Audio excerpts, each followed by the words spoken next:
Hey, hi, and welcome back all. Our today's poem is on killing a tree. Okay?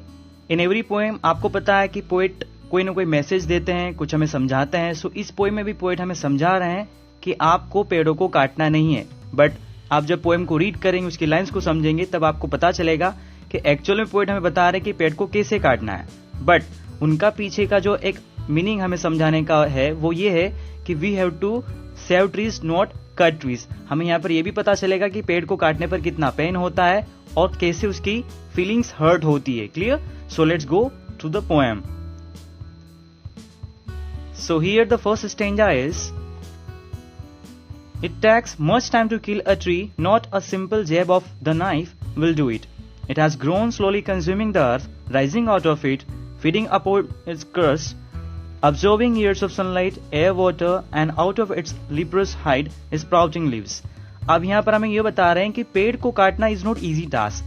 पेड़ को काटना is not easy task. उसको cut करना एक easy task नहीं है. काफी समय लगता है क्योंकि एक सिंपल जेब ऑफ नाइफ नहीं है. जेब ऑफ नाइफ मतलब जो हम रफली एक नाइफ से किसी चीज को कट करते हैं, वैसा कट लगाना नहीं है पेड़ को काटना. क्योंकि और अगर आप ऐसा करेंगे, जेब से, नाइफ के जेब से काटेंगे तो विल डू इट, मतलब कि जैसा कि आप नाइफ से किसी चीज को काटते हैं, ऐसा बिल्कुल भी नहीं है. क्यों ऐसा नहीं है? क्योंकि it has grown slowly consuming the earth. क्योंकि ये धीरे धीरे बड़ा हुआ है अर्थ को कंज्यूम करके. कंज्यूम का मीनिंग यहाँ पर निकल रहा है कि अर्थ को उसने धीरे धीरे अपने अंदर लिया है, कंज्यूम किया है, और तब जाके वो राइज आउट मतलब कि बाहर आया है. उसके बाद फीडिंग अपॉन इट्स क्रस्ट, जो अर्थ की ऊपर की जो एक क्रस्ट होती है, ऊपर की जो एक आउटर लेयर होती है, उसको उसने क्या किया है? कंज्यूम किया. कि उसमें क्या होते हैं? न्यूट्रिशंस होते हैं, तो उसने इसको कंज्यूम किया. उसके बाद absorbing years of sunlight, air, water, and out of its leprous hide, sprouting leaves. और सालों तक इसने क्या है? सनलाइट को सहन किया है. क्लियर? हवा इसने सहन किया, फिर लिया है, और पानी को भी लिया है अपने अंदर. तब जाकर क्या है कि इसकी एक लिप्रस हाइड बनी है. क्लियर? इसकी जो क्या है कि एक बार का मतलब कि देखेंगे आप लोग, जो छाल होती है पेड़ की वो थोड़ी सी लिप्रस जैसी दिखती. मतलब लिप्रस क्या है? इट्स काइंड ऑफ डिसीज, एक प्रकार की बीमारी होती है स्किन की, जहां पर आपकी स्किन थोड़ी सी डिसकलर दिखती है, जहां पर उसका कलर खत्म हो जाता है. वैसे भी आप पेड़ की बार या छाल को देखेंगे तो उसकी भी जो कलर रहेगा वो क्या रहेगा? बिल्कुल लिप्रस मतलब कि डिसकलर रहेगा. तो ऐसा कुछ करने के बाद तब जाकर उसकी क्या है कि स्प्राउटिंग लीव्स, मतलब कि उसकी लीव्स ग्रो हुई है, बनी है पत्तियां उस पेड़ की. तो यहाँ पर हमें पोएट ये समझा रहे हैं कि पेड़ को काटना काफी इजी नहीं है, जैसे कि आप किसी नाइफ से किसी चीज को काटते हैं, क्योंकि उसने सालों तक कुछ कंज्यूम किया है, ग्रोन किया है, तब जाकर उसकी एक स्किन बनी है, उसका एक शेप बना है. आई होप आपको क्लियर हो गया. Now let's go for the next stanza. Now तो फिर आप क्या करें? So hack and chop, but this alone won't do it. Not so much pain will do it. The bleeding bark will heal, and from close to ground will rise colored green twigs, miniature boughs, which if unchecked will expand again to form a size. तो आप क्या करो? इसको हेक मतलब काटो और chop करो. काटो तो उसे, लेकिन इसको क्या करो? चॉप करो. चॉप मीन्स किसी चीज को पीस में काटना. यू नो, हम वेजिटेबल्स कट करते हैं, चॉप करते हैं. सो इन दैट सेंस वो हमें कह रहे हैं कि आप क्या करो? इसको काटो, बट क्या करो? चॉपिंग करो, छोटे छोटे पीसेस में इसको कट करो.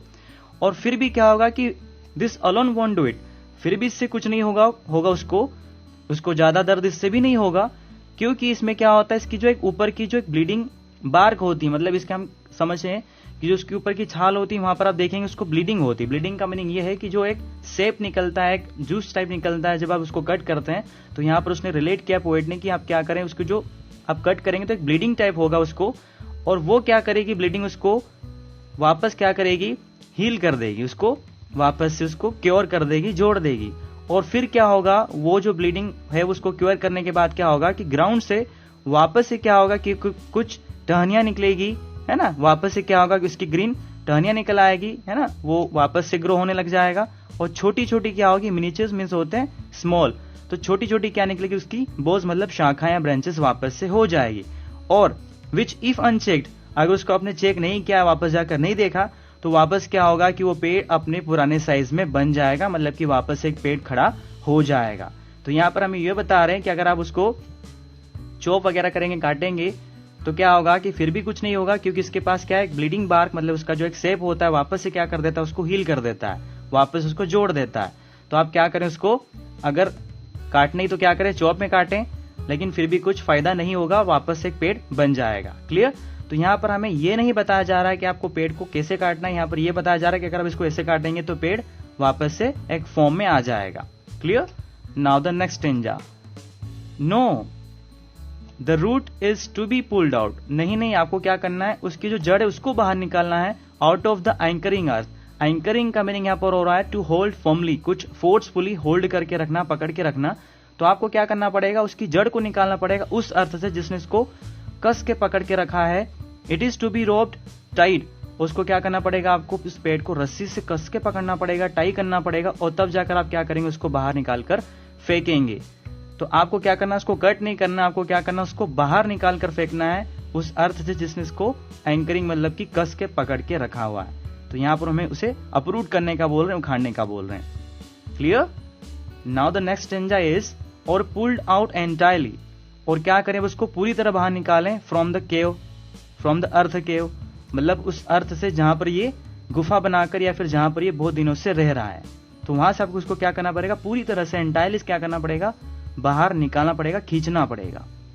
Now and the strength of the tree exposed the source white and wet the most sensitive hidden for the years inside the earth. तब क्या होगा कि जो इसने क्या है अपनी एक ताकत या स्ट्रेंथ बना के रखी, वो बाहर निकलेगी, एक्सपोज होगी, दिखाई देगी। और वो सोर्स जो किसने क्या है, जो अंदर क्या है, जो सोर्स उसकी जो जड़ें हैं वो थोड़ी क्या है, वाइट है, वेट है, गिली गिली है, तो वो आपको क्या दिखेगी, बाहर निकलती हुई दिखेगी, जो कि क्या काफी सेंसिटिव है क्योंकि कई सालों से बाहर नहीं निकली और अंदर अर्थ के है। क्या अंदर है, उसकी जो रूट्स है वो अंदर है, वो आपको क्या होगी, बाहर निकलकर दिखेगी। तो आप इसको क्या करें, अपरूट करें, नहीं तो ये ऐसे मरेगा नहीं, ये इसकी डेथ नहीं होगी। नाउ उसके बाद क्या होगा कि देन द मैटर, फिर क्या होगा कि of scorching and choking in sun and air, browning, hardening, twisting, withering and then it's done. क्या होगा कि जब इसको आप अपरूट कर देंगे, ठीक है, इसको आप बाहर निकाल कर फेंक देंगे, तब जाके क्या होगा, स्कॉच मतलब कि जलने लग जाएगा सनलाइट में, तब जाके क्या होगा, ये खत्म होगा, है ना, एकदम से इसकी क्या होगी, सारी चौक हो जाएगी, ब्लीडिंग वगैरह जो उसमें जो जूस चल रहा है या फिर जो उसको न्यूट्रिशंस मिल रहे हो क्या होंगे, खत्म हो जाएंगे, तब जाकर क्या होगा, ये मरेगा या फिर इसकी डेथ होगी। उसके बाद क्या है कि इन सन एंड एयर, हवा और धूप में क्या हो जाएगा, इसके जो स्किन है या फिर इसका जो कलर ब्राउन हो जाएगा, हार्डनिंग हो जाएगा, और क्या होने लग जाएगा, ये ट्विस्ट मतलब कि झुकने लग जाएगा, है ना, एक तरफ से टूट जाएगा, और तब जाके ये मुरझाएगा और फाइनली आपका काम पूरा होगा। तो आप क्या करें, पेड़ को कट नहीं करें, आप इसको क्या करें, अपरूट करें, क्योंकि कट करने से वापस हील हो जाएगा, एक पेड़ वापस बन जाएगा। So you have to uproot that tree. Now behind this lines हमें वो समझा रहे हैं कि आपको क्या करना है, पेड़ों को काटना नहीं है, उनको अपरूट करना है। और हमें यह भी समझा रहे हैं कि आपको पेड़ों को काटना नहीं है, क्योंकि अगर आप काटेंगे तो उनको काफी पेन होगा।